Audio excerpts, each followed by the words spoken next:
Jornalismo. Jornal Gente. Bandeirantes. 8h24 da manhã, nós vamos falar um pouquinho aqui no Jornal Gente sobre a DPF 635. Você já ouviu falar sobre isso? A arguição de descumprimento de preceito fundamental 635, a conhecida também como a DPF das favelas.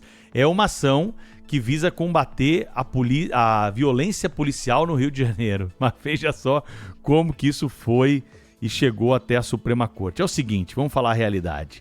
O Partido Socialista Brasileiro apresentou em novembro de 2019, lá na época da pandemia, essa ação no Supremo Tribunal Federal. E disse o seguinte: Supremo, não dá para ter operação policial em favela. Nós estamos numa época de restrição, de isolamento, então não dá para ter. O ministro Fachin, de uma maneira surpreendente para boa parte da população, autorizou, disse não, suspende toda a operação policial em favelas do Rio de Janeiro. Não pode, né? Distanciamento e tudo mais. Bom, a pandemia transcorreu, por mais absurdo que isso pudesse parecer, foi caminhando e isso evoluiu. Ao ponto de, depois da pandemia, o Supremo Tribunal Federal voltar a esse julgamento justamente com a seguinte interpretação. Não, melhorou bem, parou de ter tiroteio, parou de ter... Mas claro, parou de ter enfrentamento ao crime, né? O que essa medida do Supremo faz é impedir o enfrentamento ao crime organizado. Mas tudo bem. Seguiu e nós tivemos o plenário, né, do Supremo referendando, então, essas restrições que são impostas para a polícia subir o morro, para prender traficante, tirar droga de circulação e tirar a arma da mão de delinquente. Quem vai falar mais um pouco sobre isso hoje aqui no Jornal Gente é o Felipe Coelho. Ele é presidente do Sindicargas e ele está ao vivo conosco direto do Rio de Janeiro porque o Sindicarga vai participar dos próximos passos dessa ação no Supremo Tribunal Federal, assunto que volta na quarta-feira pela pauta do STF. Felipe, em primeiro lugar, bom dia, você está falando conosco de onde, aí no Rio? Como é que está o tempo por aí nessa manhã? Bom dia, Pedro. Bom dia a todos os ouvintes da Rádio Bandeirantes. Estou falando aqui da Barra da Tijuca, o tempo tá meio nublado hoje, propício para ficar em casa num ambiente pacífico, mas é o que a gente ainda não tem e o que a gente quer batalhar para, né? É verdade, Felipe. Aqui em São Paulo também, viu? O tempo hoje está chechelento, como diria José Paulo de Andrade, nubladão. Mas vamos ao assunto que interessa. O Supremo volta a julgar, então, essa ação. O que o Sindicargas tem de experiência durante a vigência dessa ação? Explica um pouco para a gente como é que vocês foram envolvidos a entrar nessa história. Pedro, o Sindicarga é o sindicato das empresas de transporte rodoviário de carga e logística do Rio de Janeiro. Então, nós somos a estrutura responsável pela movimentação, pela integração de todos os entes da cadeia da economia fluminense. Então, não existe indústria sem a logística, não existe comércio sem a logística, não existe hospital sem a logística. E para isso funcionar bem, a gente precisa de segurança. A gente precisa que os motoristas possam executar suas atividades, as empresas possam trabalhar com a segurança de que vão sair, vão fazer seu serviço, vão entregar suas cargas e vão voltar em segurança. E isso, durante um tempo, tem sido perdido e a gente sentiu um agravamento da escala da violência durante esse período do vigor da DPF 635. Então, foi por isso que nós nos juntamos, né, nos mobilizamos, junto a outras entidades, né, Todos pelo Rio, Logística Brasil, Firjan, Rio Ônibus, são 27 entidades, para a gente buscar esclarecer à Suprema Corte os efeitos adversos da DPF 635. Então, eles têm um lado, que é o lado, né, pregado pelas ONGs, né, pregado pelo próprio PSB, mas existe um outro lado, que é o lado da população de bem, do setor produtivo, e a gente precisa fazer que esses argumentos, esses sentimentos cheguem com clareza à Suprema Corte. Felipe, dá para mensurar o tamanho do prejuízo que houve para esse setor durante a vigência dessa decisão do Supremo Tribunal Federal? Olha, Pedro, estudos mostram, né, que nós tivemos, somente no ano de 2023, de prejuízo de roubo de carga, R$ 290 milhões. Quando a gente fala de um prejuízo de 290 milhões de reais, a gente está falando da carga que não chegou, né, o custo direto, mas existe um custo indireto e que todo esse custo ele é repassado à população. Quando você fala que o aumento do roubo de cargas traz consequência, é que eu vou precisar investir mais em estrutura e tecnologia para evitar o roubo, e esse custo com estrutura e tecnologia para se evitar o roubo vai ser repassado no preço do serviço de transporte e isso vai para a gôndola. Eu vou falar sobre redução do interesse do motorista em prestar serviço, porque ele tem medo, ele teme pela sua própria vida, então quanto menos oferta de mão de obra, maior o custo para a operação. E com possível ainda falta de mão de obra e falha no abastecimento, né? Quando você não tem interessados na prestação de serviço, você pode ter falha no abastecimento. Isso é grave. A gente viu o que aconteceu, né, quando da greve dos caminhoneiros em 2017, e a tendência é o desinteresse na prestação de serviços. Então, isso é preocupante para a população carioca e fluminense hoje, né? Em São Paulo também, em São Paulo os números são muito maiores, claro, dado a relevância da sua economia, mas isso está se expandindo, está deixando de ser um privilégio ruim, né, do eixo Rio-São Paulo, mas está se expandindo a outros estados. Nós estamos conversando aqui no Jornal Gente hoje com o Felipe Coelho, presidente do Sindicarga. Felipe, tem tanta tecnologia hoje presente na nossa vida que nós deveríamos utilizar essa tecnologia toda para asfixiar de vez o crime organizado. O Estado devia ter a expertise de utilizar essa tecnologia. Eu imagino, né, e todos nós temos aparelhos rastreáveis aí, que haja no setor de cargas grandes avanços para você saber onde está a carga e tudo mais. Isso tudo não é suficiente para auxiliar a polícia a chegar até o local onde está o caminhão que foi levado pelos criminosos? Olha, Pedro, uma excelente pergunta. Essas tecnologias existem, né? Quando a gente trabalha no mercado de logística, nós temos equipamentos que, na nossa frota, por exemplo, nós temos carros que operam com 4 ou 5 atuadores diferentes. Quer dizer, se um foi inibido pelos famosos chupa-cabra, você tem um segundo, você tem uma terceira redundância, você tem a trava de quinta roda, o imobilizador eletrônico, e todos eles não só servem para imobilizar o veículo, mas também servem para localizar o veículo, prestando a informação às forças de segurança para atuação.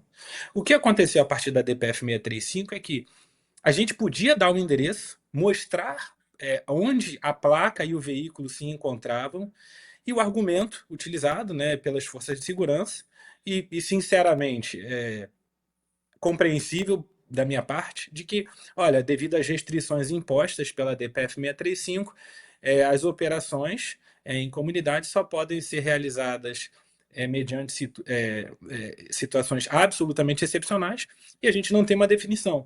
Então, o carro estava lá, o veículo estava lá sendo saqueado, e as forças de segurança não se sentiam legitimadas para atuar e buscar o veículo e a carga, e o motorista que estava feito refém naquela circunstância.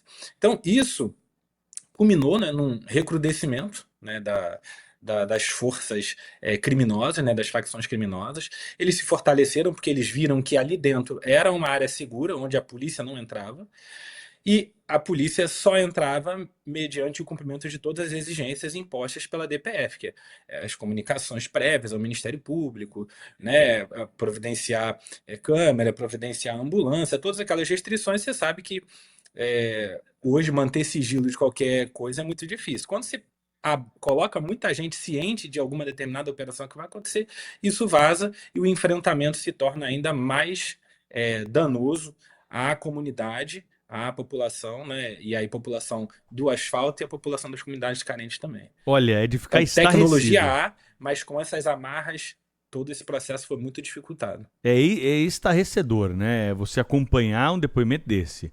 A empresa tem um sistema de tecnologia de rastreamento dos veículos. O veículo pode ser rastreado, ele é levado pelo bandido, dá para rastrear, saber onde está o veículo, onde está o motorista que está mantido refém, que é o mais importante, né, convenhamos, a vida muito mais importante do que o valor da carga. E a polícia não pode ir lá, porque tem uma decisão do Supremo Tribunal Federal que coloca condições além daquela que está imposta na nossa legislação, que é sim uma autorização judicial. Sem autorização judicial, realmente, se não há flagrante, você não tem como ultrapassar a legislação, e aqui não se discute isso. O ponto da discussão é até que ponto isso está favorecendo o crime organizado e prejudicando a população. Me parece óbvia a resposta. Me parece que o que está sendo dito aqui por quem vive essa realidade, que é o representante do Sindicargas, o presidente da entidade, o Felipe Coelho, supera qualquer outro argumento, jurídico ou não jurídico, de que é necessário modificar algo. Há alguns anos, o Brizola, Leonel Brizola, proibiu a polícia de subir o morro. Vocês viram o que aconteceu no Rio de Janeiro, que nós estamos pagando. Agora tem essa decisão do Supremo Tribunal Federal, dificultando as ações policiais em morros cariocas. E as notícias que nós temos, inclusive do serviço de inteligência, é de que o crime organizado está cada vez mais fortalecido no alto dos morros do Rio. Aliás, né, Felipe, eles montam barricadas. Isso tá para qualquer um ver, tem fotos, aí, imagens que mostram isso. A estrutura criada para que eles possam se proteger numa área em que parece que realmente não tem lei e não vai ter lei e polícia. Não é, Felipe? Exatamente. Essa ausência do Estado fez com que realmente se criasse e se desenvolvesse ali, né, se consolidasse um verdadeiro poder paralelo.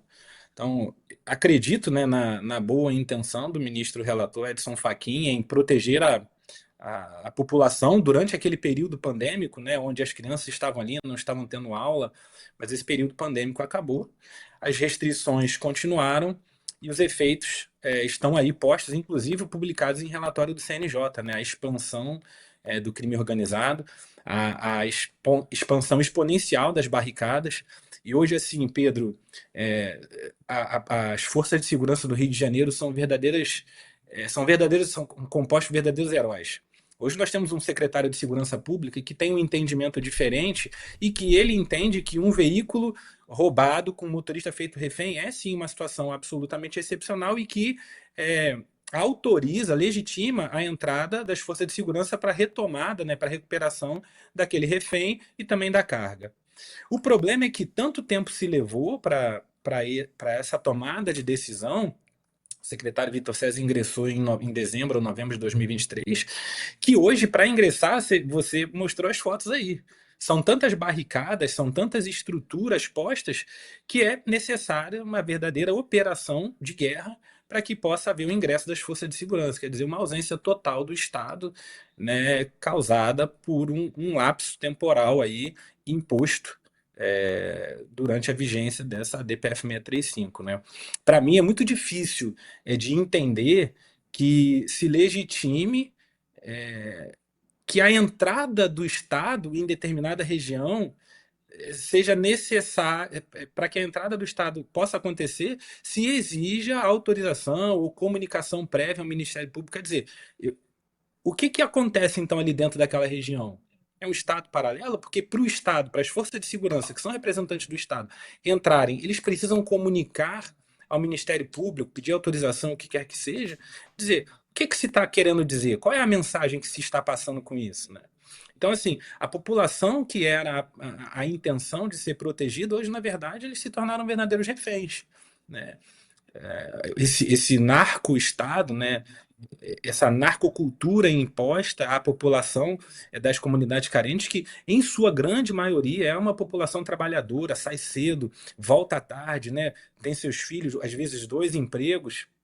Uma população hoje que está refém, né? Com o seu direito de ir e vir cerceado por essas barricadas. Hoje se tem informação, né?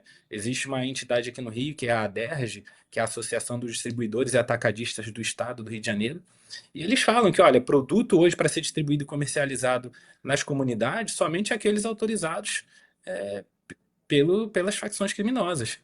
Então, hoje, a população das regiões carentes só podem comprar aquilo que está autorizado pelas facções criminosas. Então, é uma verdadeira imposição de um poder paralelo, de um Estado paralelo, né? Felipe, qual que é a expectativa de vocês para essa semana? Como que vocês participam dessa discussão no Supremo? O que que vocês esperam nesse próximo passo, nessa próxima análise que será realizada pela Suprema Corte a respeito de operações policiais em morros do Rio de Janeiro? Olha, entendendo que, né, a Suprema Corte tem a intenção de acertar e estava sendo, né, induzida por argumentos falaciosos, nós entramos como amicus curiae, né, o Sindicarga e outras entidades aqui do Rio, a Firjan está entre elas, para poder mostrar o outro lado. Tivemos no dia 16 de outubro uma reunião com o ministro Gilmar Mendes, onde a gente pôde apresentar, né, os fatos que são vividos aqui no Rio de Janeiro. Ele se sensibilizou, né, falou que ia analisar o nosso material. Passamos nos outros gabinetes também tentando a mesma apresentação para os outros ministros, né, da Suprema Corte.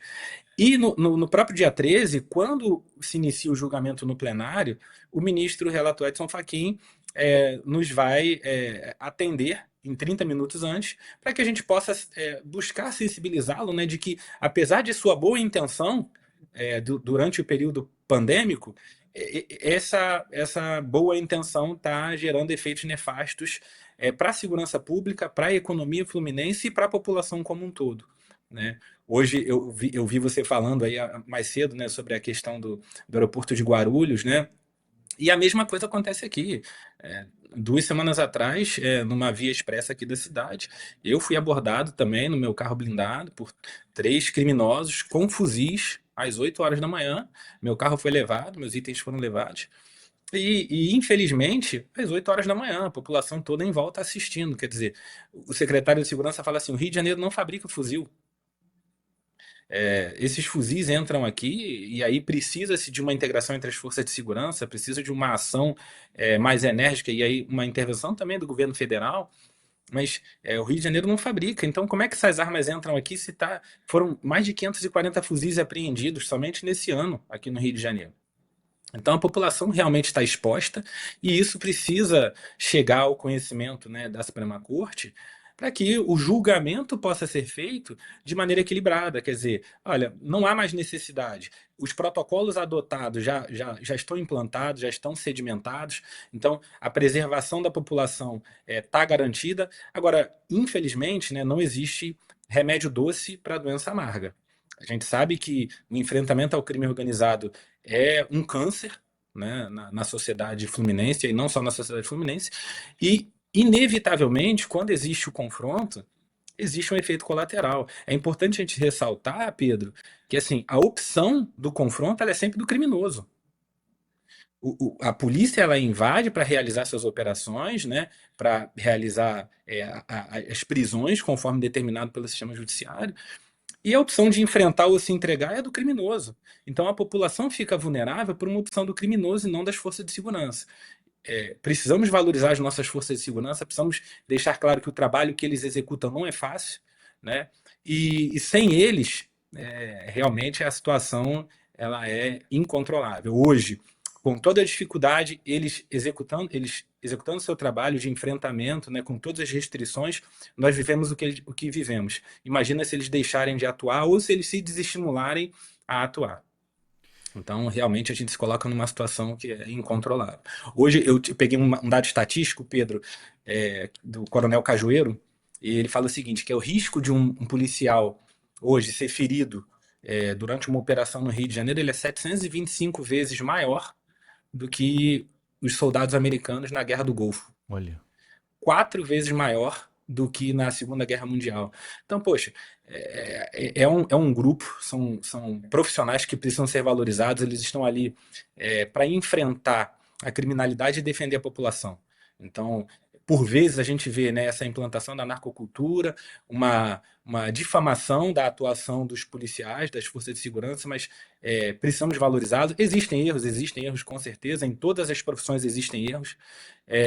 Agora, a maioria, assim como dentro das comunidades também a maioria, são bons profissionais, são pessoas de bem, pessoas que querem sair de casa, executar o seu trabalho e voltar para casa em segurança.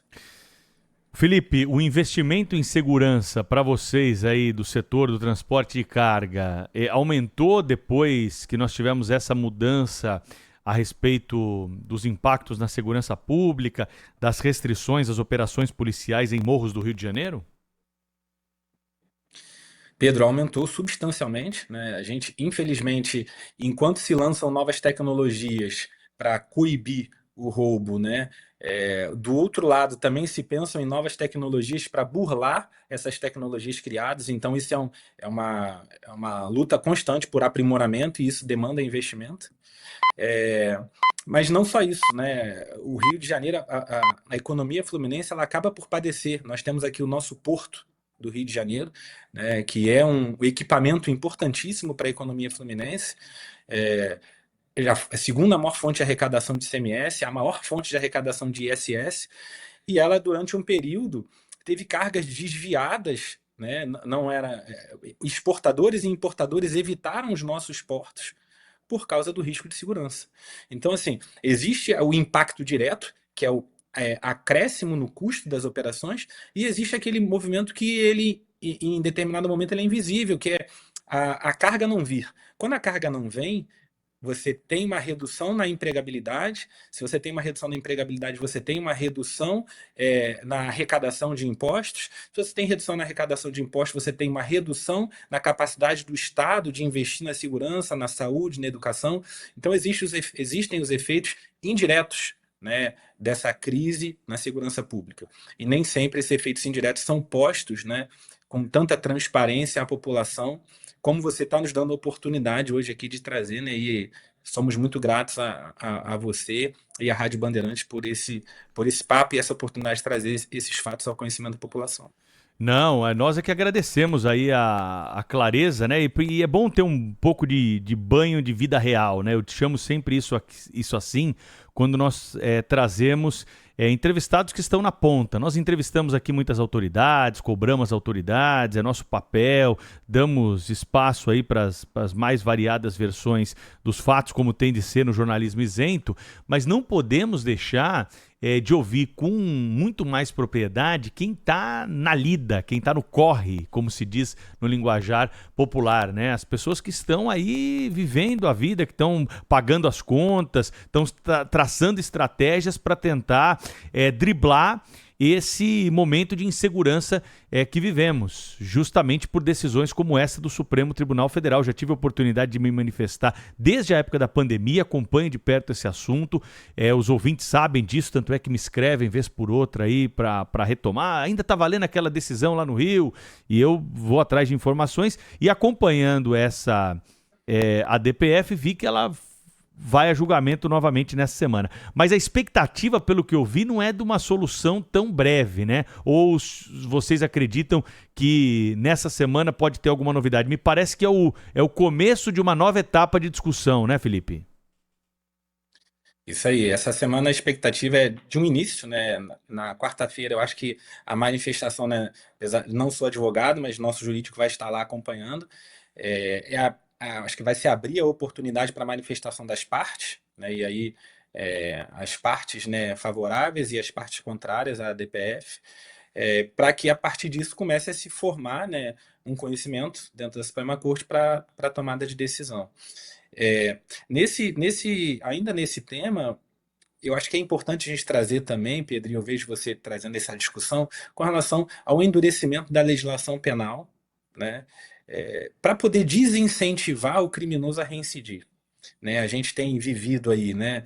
Foi constituído até um pouco impulsionado pela DPF e o aumento da crise de segurança, o GESP, que é o Grupo de Estudos de Segurança Pública, né? Que tem a participação do deputado General Pazuello, do deputado Ramagem, aqui no Rio de Janeiro, o presidente da Comissão de Segurança Pública, o deputado Márcio Gualberto, e o vereador Rogério Amorim, também na Câmara de Vereadores, com entes participantes do Ministério Público, do Judiciário, né, o procurador Marcelo Rocha Monteiro, o promotor de Justiça Eduardo Paes, e foram apresentadas várias proposições feitas, amparadas, né, em conhecimentos técnicos, né, com bastante tecnicidade, para que esse sentimento de enxugar gelo que hoje paira nas forças de segurança possa ser extinguido, né? A gente precisa extinguir esse sentimento, porque a gente tem aqui resultados de operações realizadas que se o criminoso não tivesse sendo 17 pela 17ª ou pela 20ª vez procurado para ser preso, aquele enfrentamento não era necessário. Então, assim, esse endurecimento da legislação, esse endurecimento também da aplicação da legislação por parte de alguns membros do judiciário, né?